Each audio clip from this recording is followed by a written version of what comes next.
सुद्धा पूजन करत जाते. या तिन्ही बहिणी पुढच्या अवतारामध्ये यातली जी कलावती आहे, ही कलावती जनकाची पत्नी सुनैना म्हणून अवताराला आली. जनकाचा उद्धार झाला. यातली जी धन्या होती, ती धन्या वृंदावन मध्ये वृषभानूची पत्नी कीर्ती या नावाने अवताराला आली. आणि त्या वृषभानू कीर्तीच्या उदरी जगाची मालकीन राधा राणी या स्वरूपाने अवताराला आली. त्यांचा सुद्धा उद्धार झाला. आणि ही जी मैना होती, ही मैना पर्वताची पत्नी मैना याच रूपाने अवताराला आली. आणि या मैना आणि पर्वतराजाच्या घरी जगाची मालकीन पार्वती म्हणून अवताराला आली.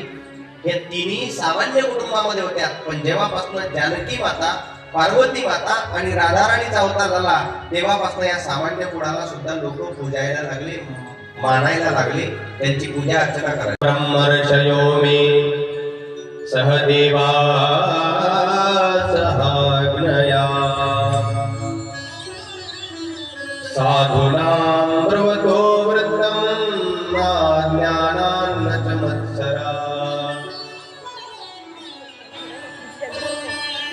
जे श्रोत्यांमध्ये सुद्धा अग्रगण्य आहेत आणि जे वक्त्यामध्ये सुद्धा अग्रगण्य आहेत, अशा देवादिदेव महादेवांचं जीवन चरित्र वाखाणणी करण्याकरता सुरुवात केली.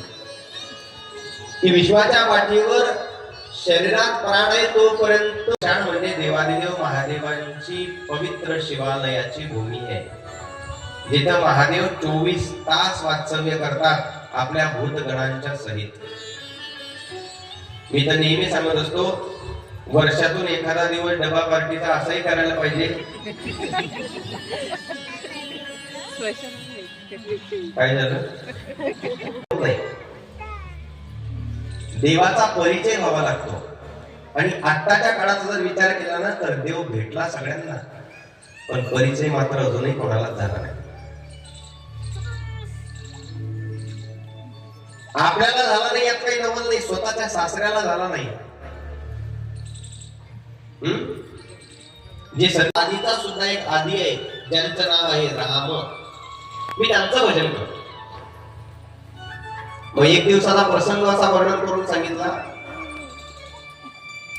माझ्या बोलण्याकडं बारकाईने लक्ष द्या. मी ज्या ज्या कथा तुम्हाला सांगतोय, याच्यातल्या अर्ध्या कथा भागवतात तुम्हाला शोधून सुद्धा सापडणार नाही. आम्ही ज्या गुरूंकडे अध्ययन केलं, श्री गुरु आचार्य वेदांत वाचस्पती हरिभाऊ महाराज पाटील दाताळकर, मुमुक्षु पाठशाळा पंढरपूर,